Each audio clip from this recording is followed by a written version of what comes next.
Hello everyone, this is Ravi Rankawat, your friend and English educator. कैसे हैं आप सब लोग? आई होप आप सभी बढ़िया होंगे और मेरी क्लास को एंजॉय कर रहे होंगे। दोस्तों, आज हम शुरू करेंगे पार्ट्स ऑफ स्पीच का अगला टॉपिक, और जिसका नाम है कंजंक्शन। तो चलिए बिना देरी किए शुरू करते हैं। कंजंक्शन का क्या मतलब होता है? देखो, दो वर्ड्स है, कन प्लस जंक्शन। अब आपने जंक्शन शब्द बहुत बार सुना होगा, जयपुर जंक्शन, दिल्ली जंक्शन, है ना। तो जंक्शन का क्या मतलब होता है, इस बात को समझो आप। बड़ा रेलवे स्टेशन है तो वो जंक्शन हो गया, छोटा रेलवे स्टेशन है तो वो जंक्शन नहीं हुआ। हर रेलवे स्टेशन के पीछे जंक्शन लगता है क्या? जी नहीं, हर स्टेशन के पीछे जंक्शन नहीं लगता है। तो फिर किस रेलवे स्टेशन के नाम के साथ जंक्शन लगता है? A place where the compartments or the bogies of train connects with the engine or separate from the engine, that railway station is known as junction। मतलब क्या हुआ कि वो रेलवे स्टेशन जहां पर ट्रेन के जो डब्बे हैं वो जुड़ते हैं, किससे? इंजन से, या फिर इंजन से अलग होते हैं। आपने नोटिस किया होगा, अगर आपने ट्रेन में जर्नी की है तो वो स्टेशन जहां पर बड़े स्टेशन जहां पर इंजन अलग होते हैं ट्रेन से और वापस जुड़ते हैं, उन्हें ही जंक्शन कहा जाता है। यस, तो चलिए बात करते हैं फिर कंजंक्शन क्या है। जंक्शन, यहाँ पर जंक्शन का मतलब तो रेलवे स्टेशन में जो शब्द आप जनरली काम में लेते हो, जहां से चीजें जुड़ती है और अलग होती है, तो यहाँ पर भी हम जुड़ने की ही बात करेंगे। तो कंजंक्शन का शाब्दिक अर्थ अगर पूछा जाए आपसे तो आप कह सकते हैं संयोजक। क्या कह सकते हैं? संयोजक, मतलब जो संयोजित करता है, जोड़ता है। तो कंजंक्शन सिंपली हम क्या कह सकते हैं? वो वर्ड्स जो दो वर्ड्स, फ्रेजेस, क्लोजेस, सेंटेंसेस को जोड़ने का काम करते हैं, कुल मिला के कंजंक्शन क्या है? फेविकोल है। फेविकोल का जोड़ है, टूटेगा नहीं वही।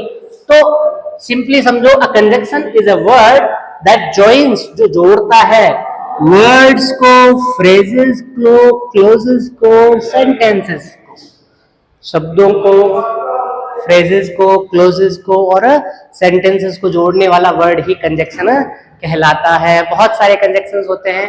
बेसिकली हम कंजंक्शन को दो भागों में बांटते हैं। कितने भाग? दो भाग। पहला कौन सा? Coordinating conjunction. दूसरा subordinating conjunction.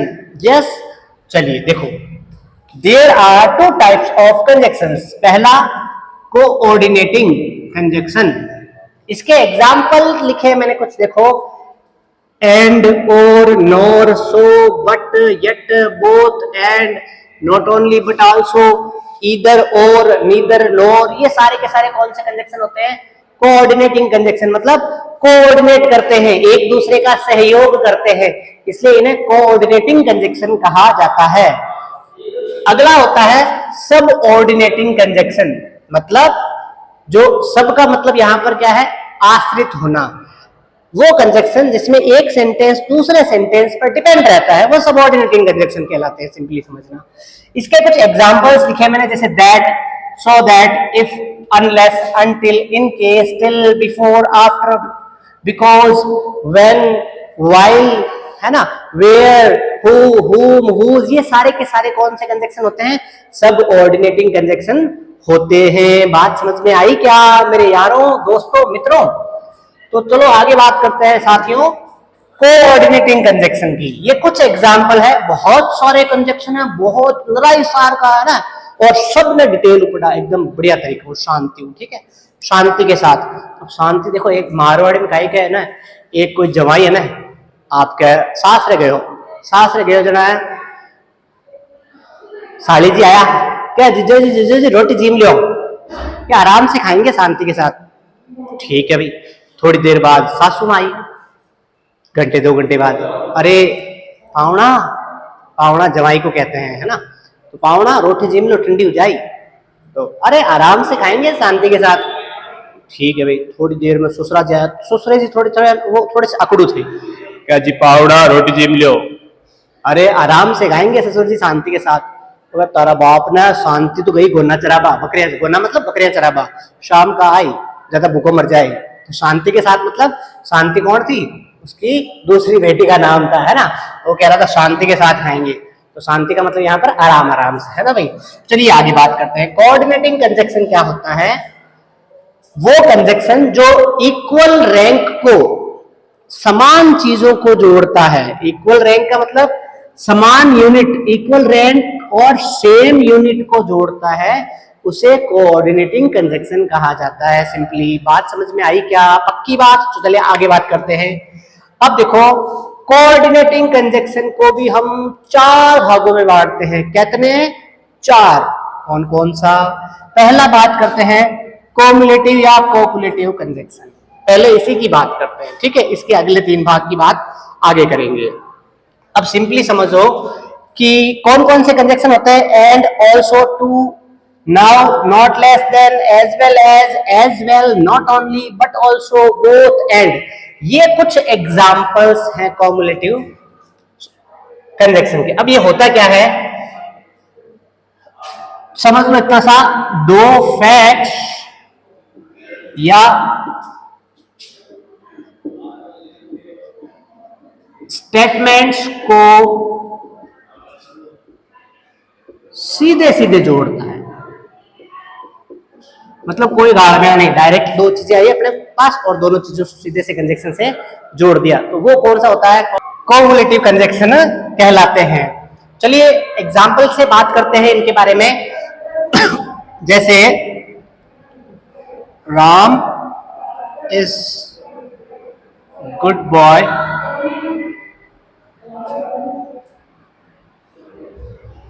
Rohan is good boy. जोड़ते हैं अपने से एंड से। ओके, सिंपली 2 सब्जेक्ट है अपने पास में जो अलग अलग हैं और इन्हें जोड़ना है, तो क्या बन जाएगा सेंटेंस? राम एंड रोहन। अब यहां पर इज का क्या हो जाएगा भाई? आर हो जाएगा, क्योंकि पहले राम अकेले की बात कर रहे थे यहाँ पर, और यहाँ रोहन अकेले की बात कर रहे थे। अब यहाँ पर राम और रोहन दोनों की बात कर रहे हैं, तो सब्जेक्ट हमारा प्लूरल, तो वर्ब भी कैसी हो जाएगी? प्लूरल हो जाएगी। तो Ram and Rohan are good boy. जी नहीं, बॉयज। 2 की बात हो रही है, तो लकड़े मतलब लड़के, है ना। चलिए कुछ एक और एग्जाम्पल की बात करते हैं। कौन सा कंजक्शन ले लें? एज वेल एज ले लेते हैं, जैसे, है ना। He reads book, his friends read books. Okay, book. तो देखो क्या करना है, हमें एज वेल एज से जोड़ना है मान लो, तो क्या करेंगे? ही और हिज फ्रेंड्स। अब एक चीज सिंपली समझना, आप कंजक्शन से जब भी 2 सेंटेंस, 2 वर्ड्स, क्लोज फ्रेंड्स कुछ भी जोड़ते हैं, तो ये ध्यान रखना है जो अलग अलग चीजें होती है उन्हीं को जोड़ना है ना। अब यहाँ पर रीड बुक्स सेम ही है, तो he as well as his friends. अब यहां क्या आएगा? रीड्स आएगा या रीड आएगा? वीडियो को करे पॉज और करे कमेंट, आपके हिसाब से आंसर क्या होना चाहिए, रीड या रीड्स? चलिए मैं बताता हूं आपको। He as well as his friends reads book. Reads क्यों आया? जब भी 2 नाउन या प्रोनाउन एज वेल एज से जुड़ते हैं, तो जब भी 2 नाउन और प्रोनाउन एज वेल एज से जुड़ते हैं, तो जो एज वेल एज के पहले सब्जेक्ट दे रखा होता है, उसी के हिसाब से हम क्या भरते हैं? वर्ब भरते हैं दोस्तों। तो इसलिए यहां पर सब्जेक्ट ही सिंगुलर है, तो वर्ब भी कैसी आ जाएगी? सिंगुलर आ जाएगी। बात समझ में आएगी क्या? चलिए आगे बात करते हैं। अगली बात करते हैं, अगली नहीं, अच्छी बात करते हैं भाई। I like T, I like coffee. तो अब यहां पर समझना बात को, यहां पर आई लाइक दोनों में सेम ही है ना। तो अब अलग क्या है? इधर टी है, इधर कॉफी है। यस, तो दोनों को मिक्स करेंगे। अरे मिक्स नहीं करना भाई, दोनों को मिक्स कर दोगे तो स्वाद गड़बड़ा जाएगा, है ना। तो इन दोनों को जोड़ना है। किससे जोड़ना है? Not only but also say जोड़ना है। जैसे आई लाइक मुझे पसंद है, not only T but also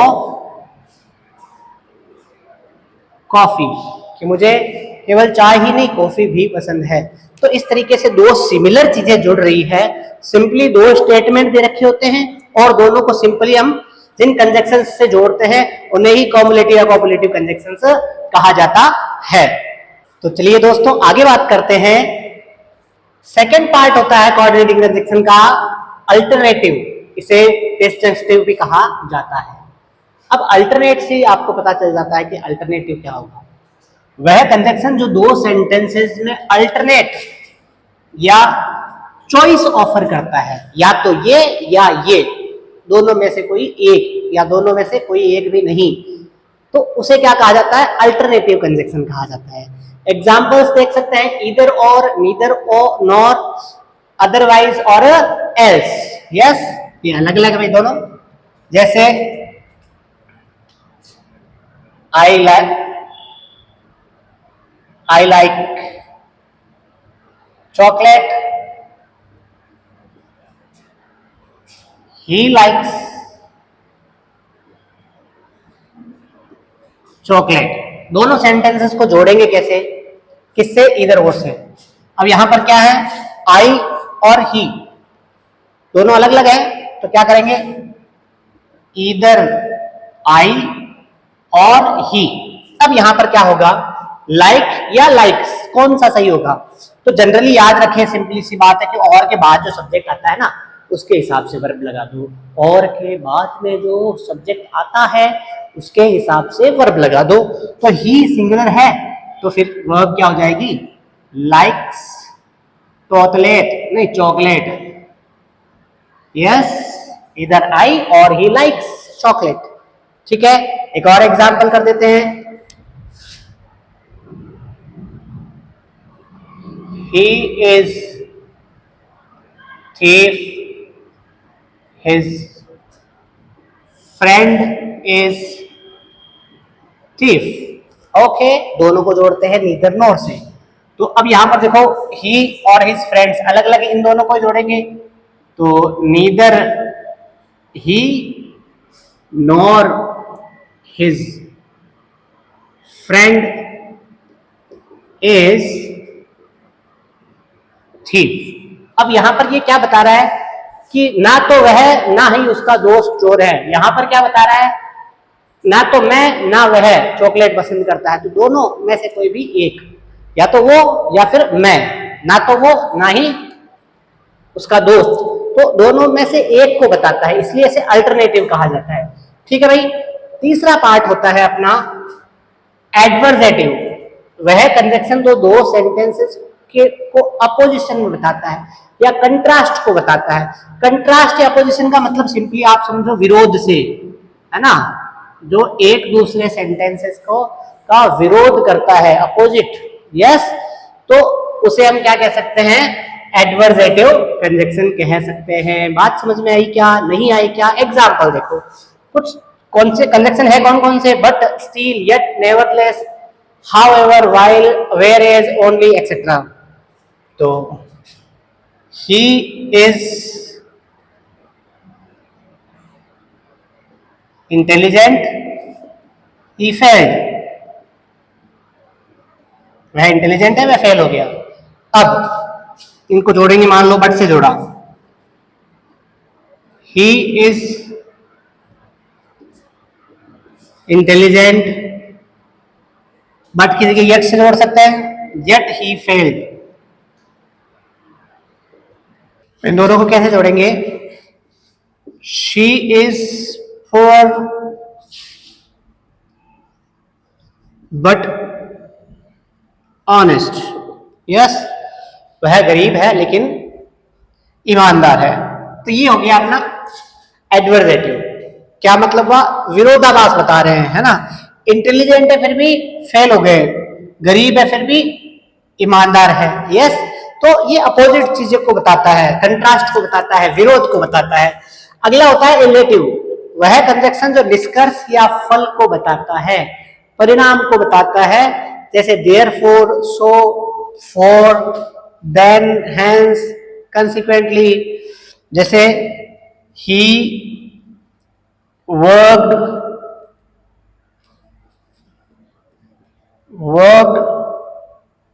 hard,